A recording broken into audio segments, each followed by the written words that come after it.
আসসালামু আলাইকুম, আমি মৌসুমী। তার সবকিছুকে বিবেচনা করা হোক, এই ষড়যন্ত্রকে অবশ্যই মেনে নেবেন না। আমাদের দেশরত্ন, আমাদের দেশের অহংকার। সালমান শাহ অপমৃত্যু ঘটনায় আজও সেই রহস্য রয়েই গেল। খল অভিনেতা ডন গ্রেপ্তার হওয়ার পর থেকেই আলোচনায় আছেন চিত্রনায়িকা শাবনূর। দর্শক ভক্তদের মনে আজও প্রশ্ন, কেন সেদিন শাবনূর দেখতে গেল না সালমান শাহকে? আর এখন লাইভে এই নিয়ে কথা বলছে আরেক নায়িকা মৌসুমী। সালমান শাহর প্রথম নায়িকা মৌসুমী, আমি আজকে প্রথমবার বলছি। মৌসুমী অনেক কিছু বলে, আমার ছেলের ছোটবেলার বন্ধু, সে সমবেদনা জানানো উচিত ছিল না? পুরো এফডিসির প্রত্যেকের কেউ একটা মানুষ আসে নাই, কেন আসো নাই? কি কারণ? মৌসুমী কি তার মাকে নিয়ে আমার কাছে আসতে পারতো না? একান্ত উচিত ছিল না? আমার ছেলেটা মারা গেছে, তোর নায়ক, তুমি আসলে কি ফেসে যাইতি? সেদিন আসলে কি হয়েছিল তা আমাদের কারোই জানা নেই।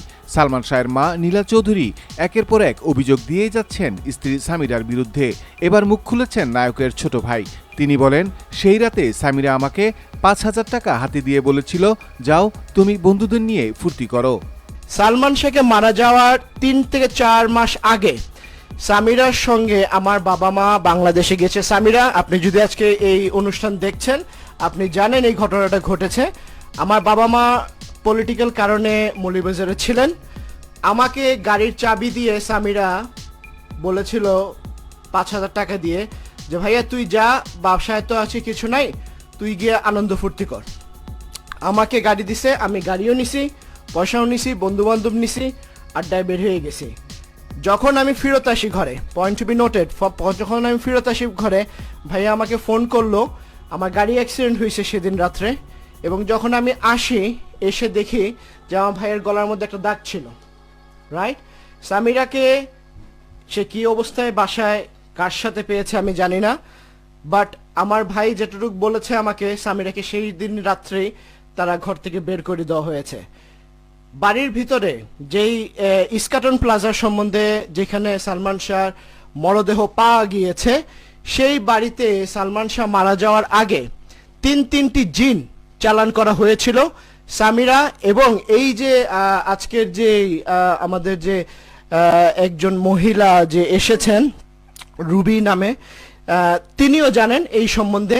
তিনটা জিন চালান করা হয়েছিল সালমানকে মারার জন্য। ডন, তারপরে এই যে যারা বলছেন এরা ফারুক ভাইকে আমি অসম্ভব রেসপেক্ট করি এবং আমার বিশ্বাস যে ফারুক ভাই অনেক একটা ভালো একজন মানুষ। তিনি যদি আজকে এই প্রোগ্রাম দেখেন, তিনি এগিয়ে আসবেন এবং তিনি অনেক কিছুই জানেন। ডনকে আমি বিশ্বাস করি না, বাট ফারুককে আমি বিশ্বাস করি, কারণ ছোটবেলার থেকে একটা অনেস্ট বন্ধু বলতে ফারুক ছিল। হ্যাঁ, ফারুকের কাছ থেকে জিজ্ঞেস করলে অনেক কিছু পাওয়া যাবে। আরো অনেকজন আছেন। আপনারা ৬ সেপ্টেম্বরের ঘটনা যদি আমরা চিন্তা করি, ৬ সেপ্টেম্বরের ঠিক ৭ দিন আগে আমার ভাই সিঙ্গাপুর থেকে আসছে, তার সাথে আমার ঝগড়াঝাটি হয়েছে কিছু জিনিস নিয়ে, এই সামিরা ব্যাপার নিয়েই। এবং সামিরার বাবা মা তাদের ব্যবহার আচার আচরণ দেখে আমার সাথে তার বনিবনা ছিল না। এবং আপনারা যদি চেক করতে চান, চিটং ক্লাবের মধ্যে আমি ছিলাম, কারণ আমি আমার ভাইকে বলেছিলাম যে সামিরার বাসায় আমি থাকবো না। কেন থাকবো না? কারণ সামিরাদের যে চলাফেরার যে ওয়েটা ছিল আমার কাছে খুব একটা প্রেজেন্টেবল ছিল না। আমার বাবা একজন ইপিসিএস অফিসার, একজন সচিবের আমি ছেলে। আমার দাদার যদি আপনি পরিচয় যান, বাংলাদেশ ঢাকা সিলেট কাস্টমস অফিসার ছিলেন। আমার যদি নানার পরিচয় যান, আপনারা দেখবেন যে শাহবাগ যে এখন যে পিজি হাসপাতাল, সেটার ম্যানেজার হয়েছিলেন তিনি, 5 স্টার হোটেলের ম্যানেজার ছিলেন, একজন আর্মি অফিসার ছিলেন, মুখোমুখের অ্যাক্টর ছিলেন। আমাদের মতন পরিবারের মানুষের একটি পরিচয় আছে, তাদের ফ্যামিলি সম্বন্ধে আমার তেমন একটা বেশি জানা নাই। লুসিকে আমি জানতাম, উনি একজন নাপিতের কাজ করতেন। বাট আজকে আমি সামিরার আব্বার নাম হচ্ছে শফিকুল হক হীরা, ওনাকে ওনার একটা ভিডিও আমি দেখলাম। তো ভিডিওর মধ্যে উনি বলছেন যে সালমান শাহর এতই খারাপ অবস্থা ছিল যে ৬০,০০০ টাকা উনি পাঠাতেন, ১ লাখ টাকা পাঠাতেন। I beg your pardon, আমি আসছি একটা minute. I beg your pardon there. Salman Shah was one of the highest paid film actor of Bangladesh, and he used to get about 10 to 12 lakhs taka for each movies. So I've calculated minimum within the 27 movies that Salman Shah has done, in that 27 movies, he would have earned at least 270 lakhs taka.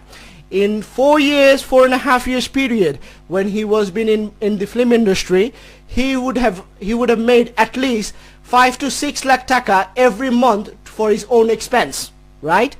When Salman Shah died, film industry অনেক মানুষেরা আছেন, সালমান শাহ কেন মারা গেল? সালমান শাহ মারা যাওয়ার পিছনে অনেক রকমের ঘটনা জড়িত আছে। ভাইয়ের সাথে আমার ব্যক্তিগত একটা সম্পর্ক ছিল। ফিল্ম ইন্ডাস্ট্রির অনেক রকমের মহিলাদেরকে অ্যাবিউজ করা হচ্ছিল, তাদেরকে ইউজ করা হচ্ছিল। Salman Shah protest against it. Aziz মোহাম্মদের নাম এখানে আসছে। আজিজ মোহাম্মদের সাথে কি হয়েছিল আপনারা যদি জানতে চান, আজিজ মোহাম্মদের সাথে শেরাটন হোটেলে আজিজ মোহাম্মদ সাহেব সালমান শাহকে প্রপোজ করেছিলেন যে তার জন্য 5 বছরের ছবি করতে হবে, যাতে তিনি আর অন্য কারো ছবি করতে না পারেন। আমার ভাই রিফিউজ করেছে। আজিজ মোহাম্মদ ভাইকে সামিরা, এই যে সামিরা, সেদিন আমি নিউজ একটা মিডিয়াতে দেখছিলাম যে ওনার হাজবেন্ড বলেছেন যে তার সাথে কারোর সাথে কোনো সম্পর্ক যদি থাকেন তিনি মাথা পেতে নেবেন। ভাইয়া মোশতাক, আপনি জানেন খুব ভালো করে এই ঘটনাটা যে সামিরার সাথে সালমানের বিয়ে হওয়ার পর আজিজ মোহাম্মদ ভাই শেরাটন হোটেলে সালমিকাকে কিস করেছিল, এবং আমার ভাই এতটুকুই ভালো মানুষ ছিল যে এই পার্টির মধ্যে সবার সামনে আজিজ মোহাম্মদকে থাপ্পড় মারা হয়েছে। এটা আজকে কথা বলতে গেলে অনেক কিছু বলা যায়। মানুষ মনে করে যে বাংলাদেশের মানুষ কি ডাফ ছিল? আজকের দিনে এই প্রযুক্তিতে অনেক কিছুই আছে যেটা জানা সম্ভব। 6 সেপ্টেম্বরের দিন, যেদিন এই ঘটনা ঘটে, এর 1 সপ্তাহ আগে আমি যখন ভাইয়ের সাথে ছিলাম এবং ভাইয়ের যে আমি চলাফেরা, আমরা এক বিছনায় শেষ রাত্রে পর্যন্ত, যেখানে আমরা চিটাঙ্গে ছিলাম, এক বিছনায় আমি ঘুমাইছি আমার ভাইয়ের সাথে। হ্যাঁ, যদি আমার ভাই এমন কোনো কিছু যদি থাকতো সেটা আমার সাথে শেয়ার করতো। এমন কিচ্ছু ছিল না যেটা আমি জানতাম না আমার ভাইয়ের সম্বন্ধে, কারণ আমাদের বয়স আমাদের 6-7 বছরের একটা গ্যাপ থাকলেও আমরা খুবই ঘনিষ্ঠ ছিলাম। তার বন্ধু বান্ধব এখনো আমার বন্ধু বান্ধব আছে। তো আমাদের মধ্যে সেই দূরত্বটা ছিল না, এমন কিছু ছিল না যে আমার ভাই আমার সাথে শেয়ার করতো না।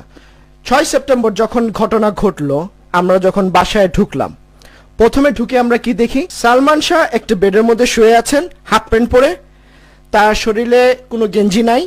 2 জন মানুষ ফিল্ম ইন্ডাস্ট্রি, গেঞ্জি ছিল, আচ্ছা ঠিক আছে। হ্যাঁ, আমার যতটুকু খেয়াল, আমি যখন গলাটা প্রথম আমি দেখছি যে গলার মধ্যে যে দাগটা এখানে ছিল, একটা তারের দাগ, একটা টেলিফোন দিয়ে যদি ধরেন, কেউ যদি ধরে, সেরকম একটা দাগ যেভাবে হওয়ার কথা ছিল সেরকম একটা দাগ ছিল। 2 জন মানুষ তেল দিচ্ছিল। তো আমার প্রশ্ন হচ্ছে, এখন আমি রুবিকে এখানে আনবো, রুবির যে স্টেটমেন্টটা ছিল আমি সেটাতে এখানে আসবো একটু পরে। প্রথম যখন আমার বাবা 10টার সময় ঘরে গেলেন, 10টা থেকে 11টা পর্যন্ত আমার বাবার সাথে আরেকজন প্রডিউসার ছিলেন। তো there was a witness that there was somebody else with him.